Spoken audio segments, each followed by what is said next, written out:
When the budget statements were tabled in late June, the Parliamentary Secretary said in relation to funding on the prevention of family and domestic violence, "In this budget, we will double down on our efforts, including an additional $11 million to expand Safe at Home, a program that helps women and children experiencing domestic and family violence to stay safely in their homes.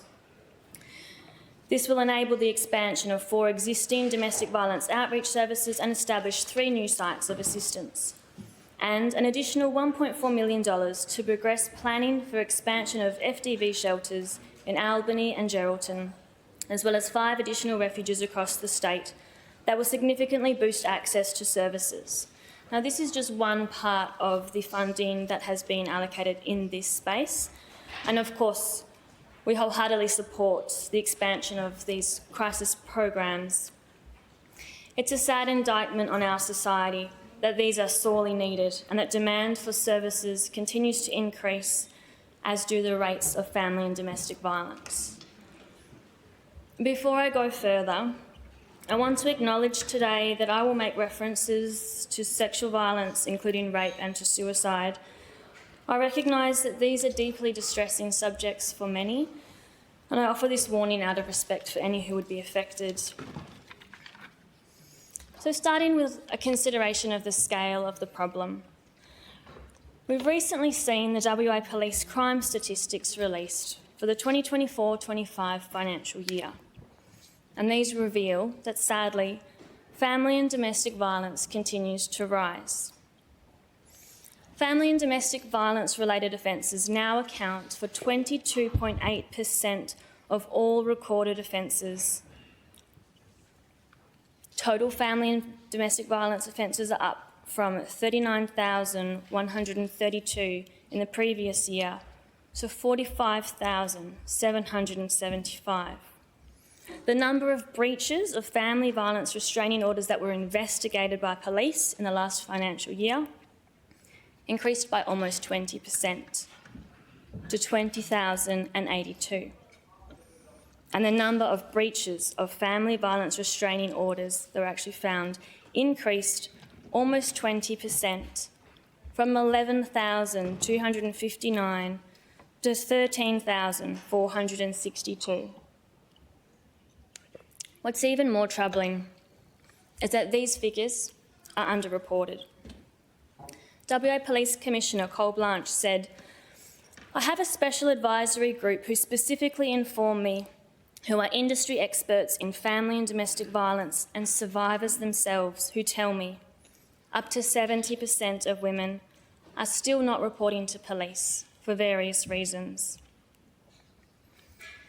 Crime statistics are rising in other areas too, with recent sexual offences increasing by over 11%, and threatening behaviour has more than doubled since 2021-22.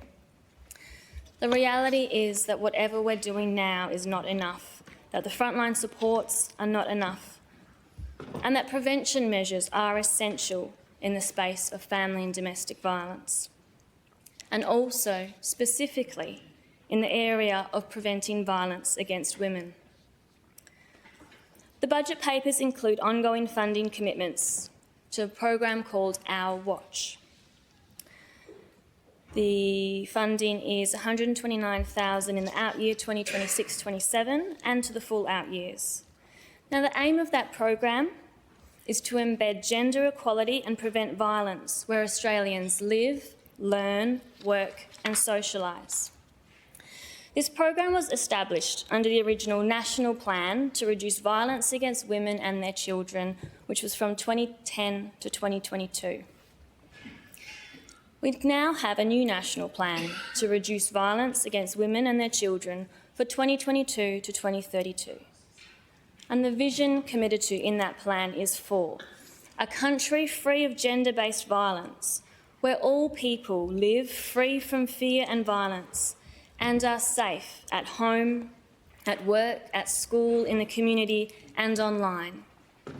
This is a human right for all people, and we commit to ending violence against women and children in Australia in one generation. The National Plan, which has been agreed to and adopted by all states, succinctly outlines the distressing extent of the problem. Violence against women and children is a problem of epidemic proportions in Australia. 1 in 3 women has experienced physical violence since the age of 15, and 1 in 5 has experienced sexual violence. On average, a woman is killed by an intimate partner every 10 days. Rates of violence are even higher for certain groups, such as Aboriginal and Torres Strait Islander women. A woman is also more likely to experience violence at particular life stages, such as while pregnant or while separating from a relationship. In 2021, girls aged 10 to 17 made up 42% of female sexual assault victims. So it's important that we confront the cultural machinery that drives violence, particularly against women and children. And unfortunately, a byproduct of the increase in abundance of the tools that we use online for so many good things, those tools can also enable far more violence against women. So drilling down, after looking at the scale of the problem that we're facing here in Western Australia and across our country, let's consider the impact on individual people of violence against women. Today I want to tell you about Melinda. Over the past 3 weeks, Melinda has been attacked with an avalanche of abuse. Rape threats, death threats, torture threats. She's been sent child sexual abuse material, she's been sent pornography, she's been accused of pedophilia and encouraged to kill herself. There's been threats to make rape porn using her photo, made videos. People have made videos up to 4 hours long, spreading lies and misinformation about her. People have threatened to hunt her down. They've called her all number of horrible names. They've described women as sex objects and property. Her social media account and emails have been flooded with hate comments, many from accounts created specifically for abuse. Incredibly abusive memes and deepfakes have been circulated designed to ridicule and publicly humiliate her and discredit her and more. And I'm sorry to say that over the past 3 weeks, it's not just been happening to Melinda. It's also been happening to Coralie, to Caitlin, to Renee, Bernie and Lynn. But why? Why are these specific women being targeted with such horrific abuse?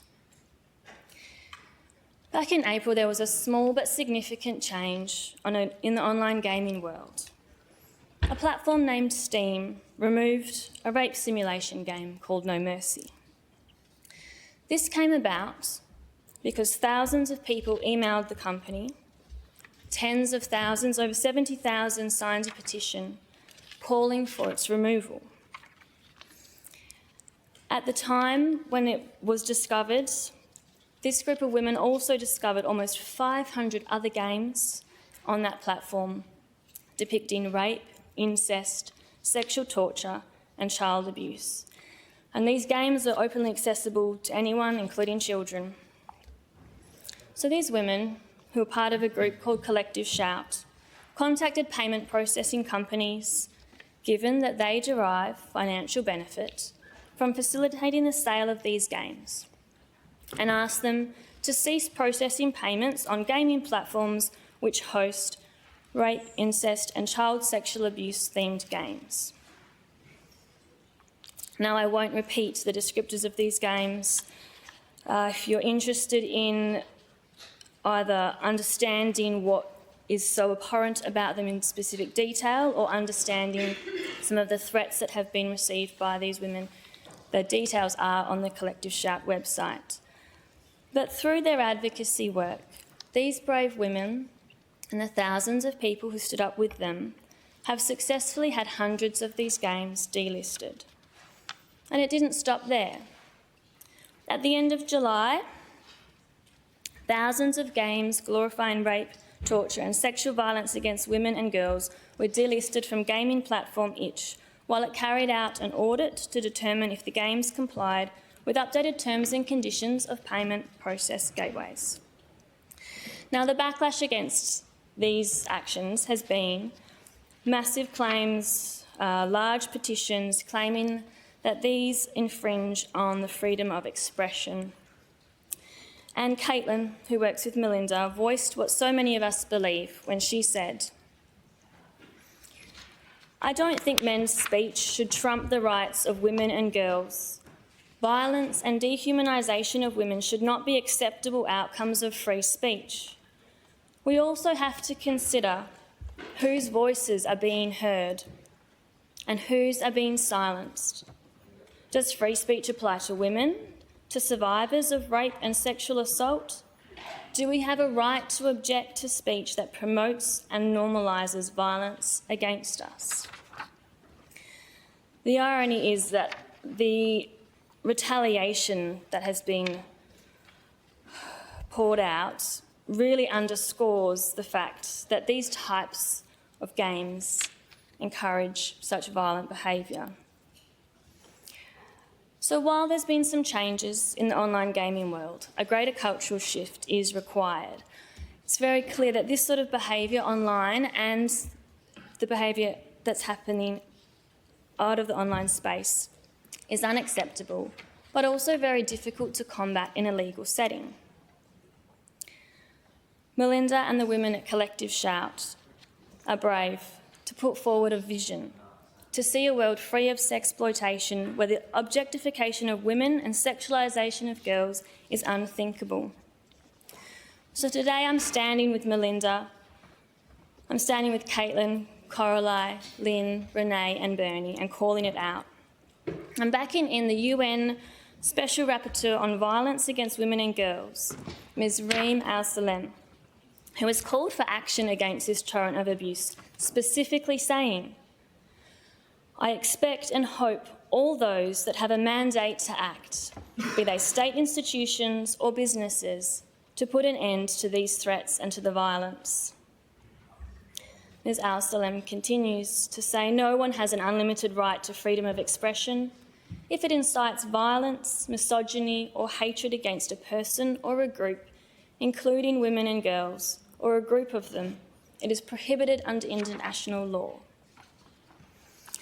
I pledge that I will do what I can in this place, and that includes calling for greater cultural change and calling for more funding in future budgets. Tackling family and domestic violence in particular, and violence more broadly, is completely a bipartisan goal. And that means that we believe that it's important. We believe the current situation is not good enough and that Western Australians deserve better. But as a member of the opposition, it also means that this issue is so important that I have to raise valid concerns and highlight that things are not working, all as part of trying to make change in this space and to send a message. As well as funding for frontline support services, we should also be considering where we can make changes in legal tools, such as expanding takedown powers and platform accountability to combat digital abuse, deepfake misuse, and AI-enabled misogyny.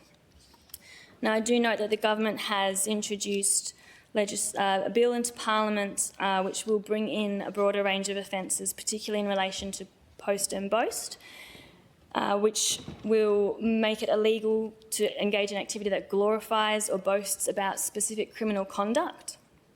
Some of the offences that are included in that are violent crimes and dangerous driving, inciting hatred. But perhaps it's a missed opportunity to expand it to deal with some of these sexual offences. So we can only hope that the effectiveness of it will be broadened in time.